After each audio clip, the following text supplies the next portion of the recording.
Approchez, jeunes gens, approchez, venez, venez chercher la prospérité. Voici la route vers l'Amérique.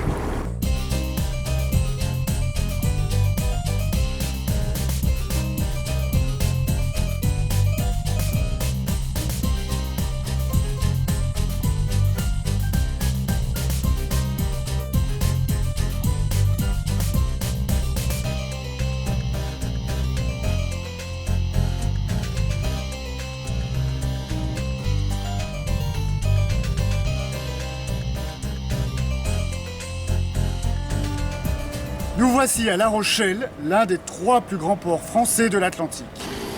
Entrez avec moi dans le port au XVIIIe siècle. Le tableau de Vernet, peint en 1762, nous le présente beaucoup plus animé. Les activités liées à la mer y sont fort développées, à commencer par le chantier naval où des ouvriers travaillent le bois qui servira à réaliser un nouveau navire. À l'image des grands vaisseaux marchands qui longent les quais. Les marins s'affairent à décharger la précieuse cargaison importée d'Amérique.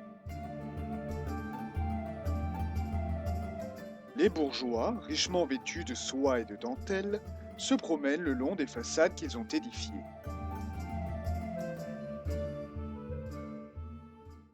En effet, les marchands, armateurs et négociants enrichis grâce au commerce financent la construction de la bourse en 1760.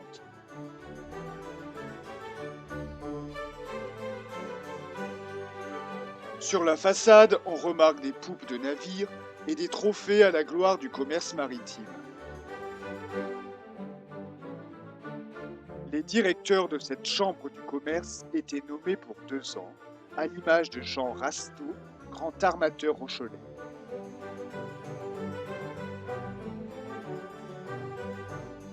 De nombreuses familles de négociants et de commerçants logent dans d'opulents hôtels particuliers.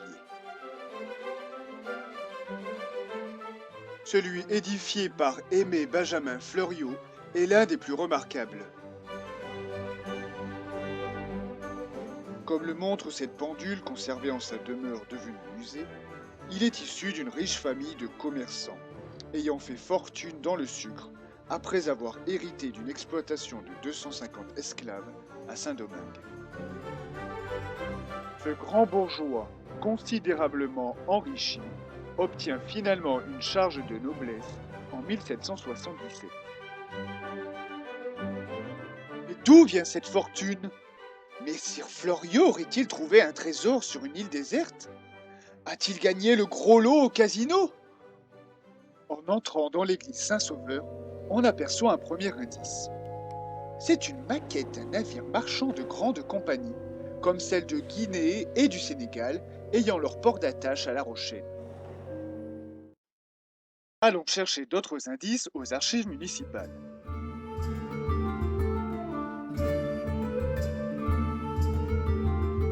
Dans le journal de bord du navire baptisé le Solide, le capitaine dit faire escale à Lisbonne pour acheter du tabac brésilien.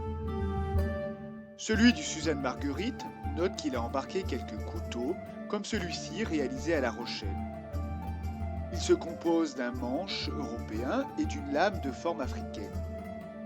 On y trouve aussi des mouchoirs de Cholet et de l'eau de vie de Saintonge pour préparer son expédition vers le golfe de Guinée, en Afrique de l'Ouest.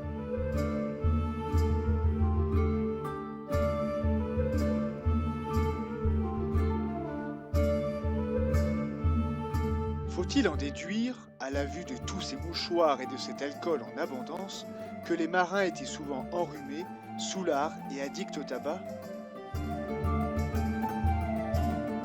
En tournant les pages du manuscrit, on découvre que notre bateau rencontre des Portugais et des Hollandais installés dans les fortifications.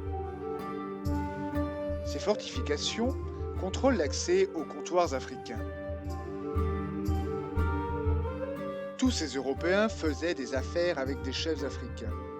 Ils échangeaient leurs marchandises, dites pacotilles, contre des esclaves noirs appelés, dans les contes du capitaine, nègres et négresses pour les adultes, négrillons et négrites pour les enfants. Même si certains Africains sont représentés en Europe comme des objets exotiques à côté de leur maître, la grande majorité traverse l'Atlantique au fond d'une cale.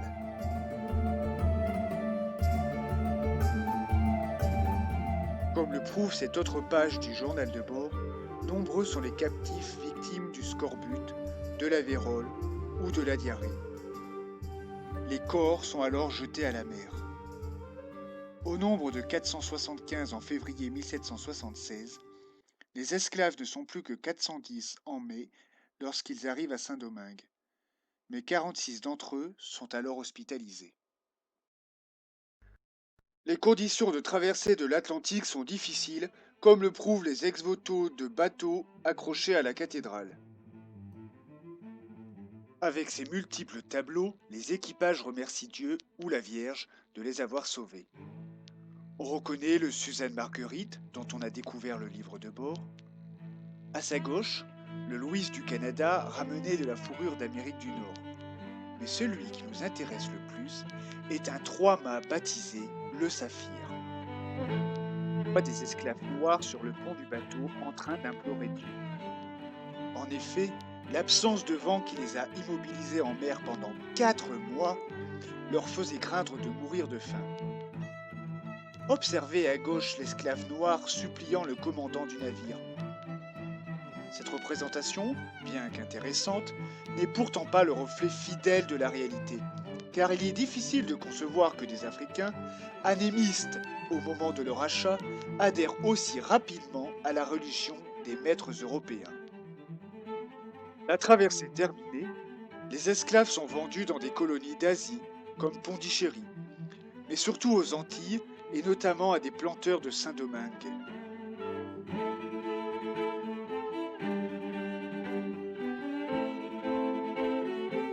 Les Rochelais profitent de ce commerce et l'affichent avec des têtes d'Africains sur leur façade.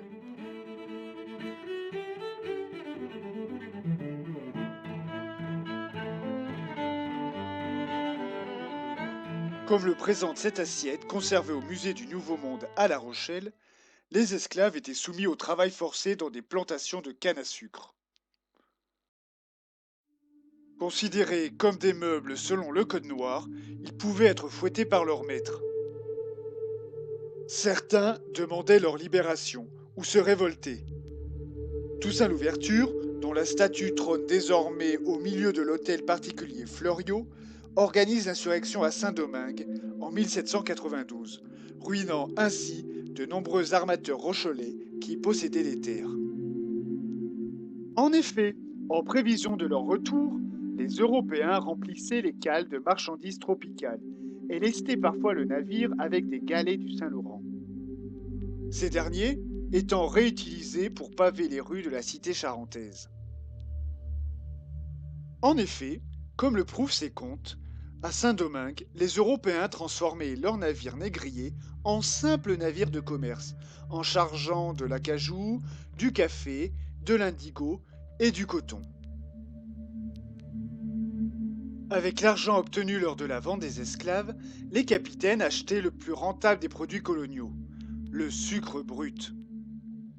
Interdit dans les colonies, le raffinage se faisait à La Rochelle. La France fournissait alors 50% de la consommation européenne de sucre. Si on résume le voyage des navires rochelais entre les côtes européennes, africaines et américaines, on remarque que le trajet forme un triangle, d'où l'expression de commerce triangulaire. Au final, plus de 1 million de Noirs captifs auraient été transportés par les négriers français, dont 130 000 par les navires rochelais. La Rochelle fut le second port négrier français après Nantes. La France n'est pas le seul pays européen à avoir participé à ce trafic. L'Angleterre, le Portugal, l'Espagne et la Hollande ont également profité de ce commerce, comme le prouve la statue déboulonnée à Bristol.